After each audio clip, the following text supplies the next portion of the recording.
Hello students, आज हम इस वीडियो में बात करने वाले हैं नैक के बारे में। नैक क्या है?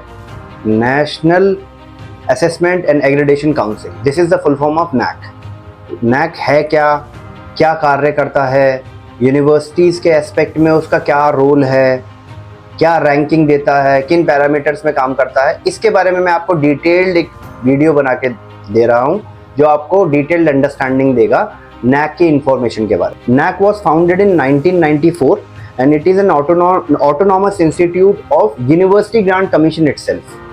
तो ये यूनिवर्सिटी ग्रांट कमीशन का ही एक ऑटोनॉमस इंस्टीट्यूट है जो 1994 में स्टैब्लिश हुआ था।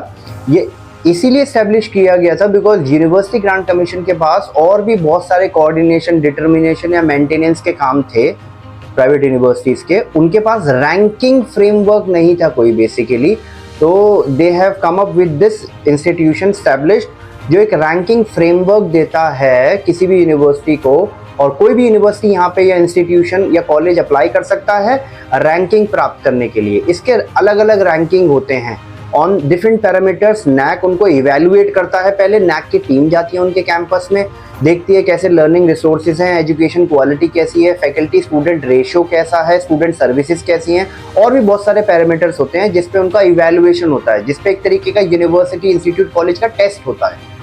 फिर उसके बेसिस पे उनको मार्क्स दिए जाते हैं NAC बॉडी द्वारा, ठीक है ना। उसके बाद उनको बताया जाता है this much marks have been received, और ये आपकी रैंकिंग होती है, ठीक है ना। अब मैं आपको दिखाने जा रहा हूँ स्क्रीन पे कि कैसे ये रैंकिंग काम करती है बेसिकली, ठीक है ना, और कैसे ये रैंकिंग किस किस को देती है, कौन एग्रीडेटेड है कौन नहीं।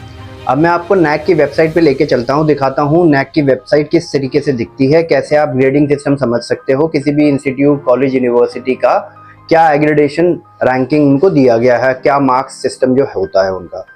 तो यहाँ पे स्क्रीन आप देख ही रहे हो, आपको national assessment and accreditation council की ये वेबसाइट है। यहाँ पे URL आपको दिख ही रहा है। अबाउट उसमें जाके देख लेते हैं। मैंने आपको बताया था कि NAC जो होता है वो quality status of any particular educational body check करता है। यहाँ पे वही लिखा हुआ है, यू कैन सी। आप ये वेबसाइट पे जाके पढ़ लीजिएगा। डिफरेंट पैरामीटर्स पे करता है। पैरामीटर्स देखिए इसमें क्लियरली मेंशन है, educational process, outcomes, curriculum coverage, teaching learning process, faculty research, infrastructure of the campus, learning resources offered by that particular college, organizational capabilities, governance means the leadership of that particular institute, financial well-being, how much transparency the institute is maintaining in terms of providing fee receipt, salary slips to the employees and other aspect of financial well-being. Student services, कितना time वो देते हैं student services को efficiently answer करने में और जल्दी से जल्दी सेटिस्फैक्टरीली रिजॉल्व करने में। ये सारे पैरामीटर्स होते हैं NAC के जो वो इवैल्यूएट करते हैं, चेक करते हैं डेटाबेस पे कि कितने स्टूडेंट्स को उन्होंने हेल्प किया, किस प्रकार से उन्होंने कौन कौन से पैरामीटर्स किस लेवल तक स्टैब्लिश किए। अब मैं आपको इनका ग्रेडिंग सिस्टम दिखा देता हूँ कैसा होता है। अब स्क्रीन पे मैंने आपको ग्रेडिंग सिस्टम दिखाना है। आप इसी तरीके से जाएंगे असेसमेंट एंड एग्रीडेशन पे, ग्रेडिंग पे चले जाइए। ग्रेडिंग पे चले जाएंगे, सिंपल आपको ग्रेडिंग मैकेनिज्म समझ में आ जाएगा। सॉरी,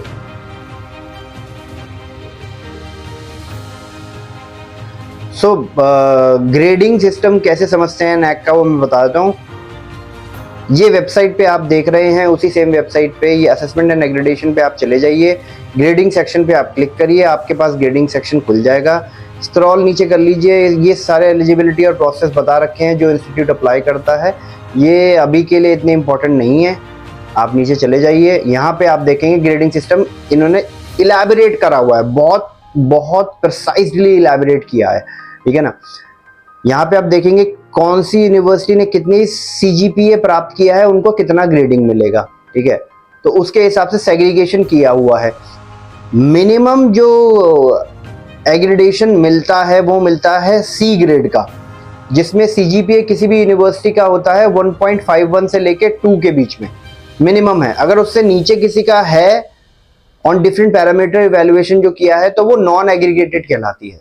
तो आपको ये देखना है whether that particular university is at least aggregated and ranked as C from NAC body. और मैक्सिमम हाईएस्ट लेवल जो होता है वो होता है A++। जिसके अंदर उस यूनिवर्सिटी का CGPA होता है 3.51 to 4, मैक्सिमम 4 होता है। आउट ऑफ 4 से मिनिमम 3.5 से लेके 4 के बीच में उसका मार्क्स होना चाहिए, तब वो A++ होता है, ठीक है ना।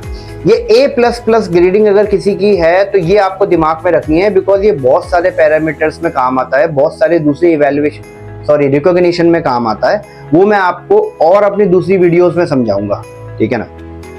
तो ठीक है, अगर आपको भी कोई भी सहायता चाहिए ये जानने के लिए कि कौन सा इंस्टीट्यूट NAAC एफिलिएटेड है, कौन सा इंस्टीट्यूट NAAC एफिलिएटेड नहीं है, ग्रेडिंग सिस्टम क्या है, किसी भी प्रकार की कोई भी क्वेरी आपके दिमाग में है एज अ स्टूडेंट, तो आप हमारे साथ कनेक्ट कर सकते हो। मैं और मेरे टीम मेंबर आपकी सहायता करेंगे, आपके कैरियर एस्पेक्ट से भी आपकी सहायता करेंगे। हमने अपने कॉन्टैक्ट इन्फॉर्मेशन डिस्क्रिप्शन में भी दे रखा है, व्हाट्सएप QR कोड भी लगा रखा है, ठीक है। All the best for your careers, see you soon, bye bye.